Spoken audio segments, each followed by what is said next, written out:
what happened on January 6th, all I could do was thank Allah that I wasn't here. I felt overwhelming relief, and I feel bad for Alexandria, so many of my colleagues that were here. But as I saw it, I thought to myself, thank God I'm not there. That was an emotional testimonial from Congresswoman Rashida Tlaib on the events of January 6th.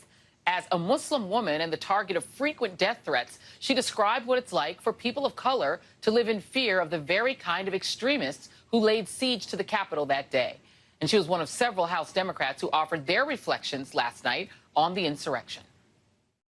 We know the feeling of being trapped in this room and believing that being taken hostage may be the best case scenario. This is a traumatic experience for all of us on both sides of the aisle and for our nation. It cannot be swept under the rug. How can we trust that you will address the suffering that white supremacy causes on a day-to-day basis in the shadows if you can't even address the white supremacy that happens right in front of you in your house? Congressman Dean Phillips told the dramatic story of what it was like to be inside the chamber when the mob was clamoring at the doors to get in. And he described the moment he realized that many of his Democratic colleagues would not be able to escape as easily as he might.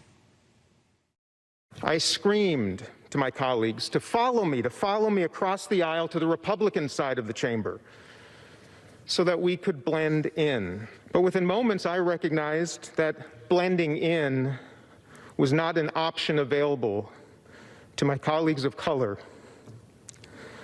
So I'm here tonight to say to my brothers and sisters in Congress and all around our country, I'm sorry. I'm sorry. For I had never understood, really understood, what privilege really means. I'm joined now by Democratic Congressman Dean Phillips of Minnesota. And Congressman, I just want to say I saw that for the first time last night on Lawrence O'Donnell's show, and it's very moving to hear you speak that way. So I want to thank you for saying what you said. What's been the reaction to what you said, both from your Democratic colleagues and if any Republicans have reacted to it? Well, thank you, Joy. I'm grateful to hear those kind words. You can imagine in this day and age, I received some wonderful comments of joy and gratitude, some tearful messages, and I received some disgusting, dismaying vitriol that unfortunately is part of our national discourse right now. But I have to say, Joy, it only inspires me to tell this story more, to encourage more people to open their hearts and minds. And if I can affect just one person, it makes it all worthwhile. You know, I don't know how I would go into a workplace personally where I was not sure if some of my colleagues were on the side of the people who maybe would have killed me and very likely would have killed a lot of the more prominent people of color, women of color, people like women in the squad who were definitely targets, or the speaker. You already have had Louis Gohmert of Texas, who was one of the people whipping up that mob in advance, Representative Andrew Clyde of Georgia. They both already accepted the fines, $5,000 fines for evading the magazines. You still have fellow members who are trying to bring guns onto the floor. Are you ever afraid to work with these people? I'm not afraid, but I'm disgusted. These very people who are willing to pay the fines, who are willing to shove police officers who are trying to protect us in the House chamber. Yeah, I wonder, do they do the same when they go through airport security with the TSA agents? I think not. You know, if it's quite ironic, Joy, that in the People's House, the legislative chamber in which laws are started, that even members, elected members of Congress, aren't willing to abide by the very rules that we set to govern ourselves. I think it's a sad commentary. But no, I'm not afraid. I'm emboldened, I'm energized, and I'm resolute, as are my colleagues, Democrats, and many Republicans, Joy. I want to point that out. There are many Republicans that feel exactly the same, many who want to recapture the traditional center-right Republican Party. And I hope that happens because America, frankly, needs it. Well, you know, Adam Kinzinger is obviously one of them, but so far he's gotten rebuked by his home state Republican Party. Anyone who pokes their head up, even people who have been loyal, voters on the Trump agenda, like Mr. Kinzinger, like Ben Sass, are just being pummeled by their state parties. Are more than do when your Republican colleagues come and talk to you, do they tell you that makes them afraid to go public the way he did? Do you think they're actually even maybe afraid, frankly, of their own voters becoming violent toward them and their families? Absolutely, Joy. That's unfortunately the state of affairs right now. I think many, as Adam Kinzinger pointed out, I think many have used their voting cards more out of fear than out of possibility and out of principle. And that is the truth. I have to tell you, Joy, we should be saluting those courageous Republicans that are doing the right thing right now, not with any political reward, if anything, with the likelihood that they could lose their seats and, most importantly, even their lives. And I don't want to diminish the fact that just like my brothers and sisters on the Democratic side of the aisle are receiving threats, so are Republican colleagues. Some horrifying, disgusting threats to themselves, their families. And we're all in this together. We're all humans.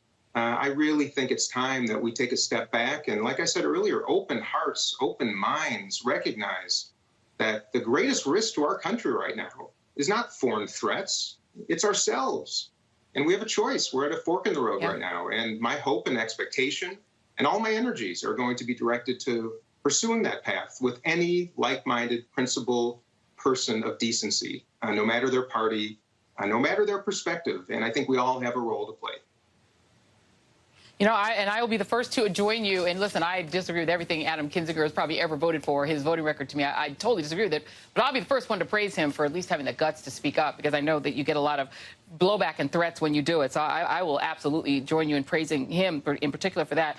What do you make of the fact that the people who committed this terrorist act are getting what looks to me like really light treatment by the federal magistrates that are hearing their cases? They're being allowed to go home. They're being allowed to wait at home. One of them, has sort of been lost in the bail sauce, like not shown up for, they're not being treated the way, for instance, regular, ordinary black folks who are, arrested for having, a bit of marijuana are treated. One federal judge, magistrate judge, has allowed one of these women, one of these defendants, to travel to Mexico.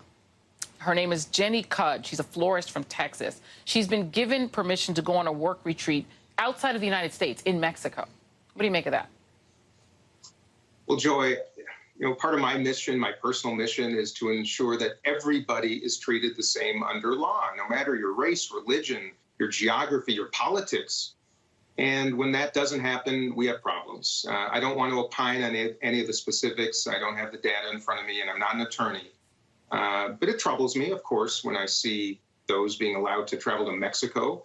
It troubles me when I see different people being treated differently for the same offenses in different jurisdictions or of different colors. And I think that's something we have to reckon with. That was the heart of my speech last night, Joy, was to recognize the privileges afforded to so many of us. I had that moment. I had that singular, distinct lightning bolt moment when all of these issues that are on our news screens every night, on our TVs, on our laptops, on our phones, really struck me. And I considered myself woke before.